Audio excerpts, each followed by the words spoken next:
ಡಾಬಸ್ಪೇಟೆ ತಿಮ್ಮನಾಯಕನಹಳ್ಳಿ ರುದ್ರಭೂಮಿಯಲ್ಲಿ ಈಗ ಕಸದ ಕಹಿ ಕತೆ. ದಿನನಿತ್ಯವೂ ಗ್ರಾಮ ಪಂಚಾಯಿತಿ ರುದ್ರಭೂಮಿಯಲ್ಲೇ ಕಸ ಸುರಿಯುತ್ತಾ ಬಂದಿದ್ದ ವಿಚಾರಕ್ಕೆ ಇವತ್ತು ಗ್ರಾಮಸ್ಥರ ಸಹನೆ ಮೀರಿದೆ.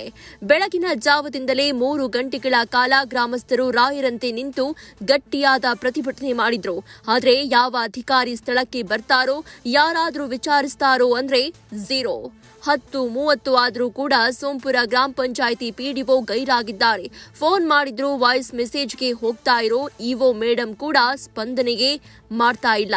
ಇನ್ನು ಪ್ರಶ್ನೆ ಮಾಡಿದ ಮಾಧ್ಯಮದವರಿಗೆ ಸ್ಪಂದನೆ ಇಲ್ಲ. ಜನಸಾಮಾನ್ಯರ ಮಾತು ಯಾರಿಗೂ ಕೂಡ ಬೇಡ ಅನ್ನುವಂತಾಗಿದೆ. ಪಂಚಾಯಿತಿಯಲ್ಲಿ ಚೇರುಗಳಿದ್ದಾವೆ, ಆದರೆ ಅಧಿಕಾರಿಗಳು ಮಾತ್ರ ಕಾಣೆಯಾಗಿದ್ದಾರೆ. ದಿನನಿತ್ಯ 11:30ಕ್ಕೆ ಬರೋ ಪಿಡಿಒ ಇವರಿಗಿಂತ ಸ್ಲೋ ಮೋಷನ್ ಯಾರು ಇರಬಹುದು ಹೇಳಿ. ಮತ್ತೆ ಹೇಳೋದು ಏನಂದ್ರೆ ಇವರಿಗೆ ಇನ್ನೊಂದು ಪಂಚಾಯಿತಿ ಇನ್ಚಾರ್ಜ್ ಕೂಡ ಕೊಡಲಾಗಿದೆ ಅನ್ನೋ ನೆಪ.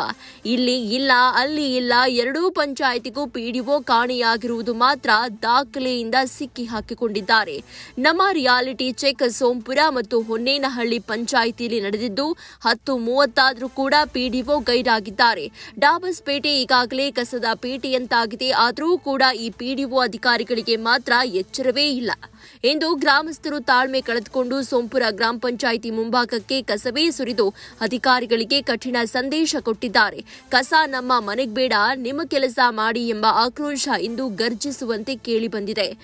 ಇದೇ ಡಾಬಸ್ಪೇಟೆಯ ನಿಜ ಸ್ಥಿತಿ. ಅಧಿಕಾರಿಗಳ ಮೌನವೇ ಇಂದು ದೊಡ್ಡ ಪ್ರಶ್ನೆ.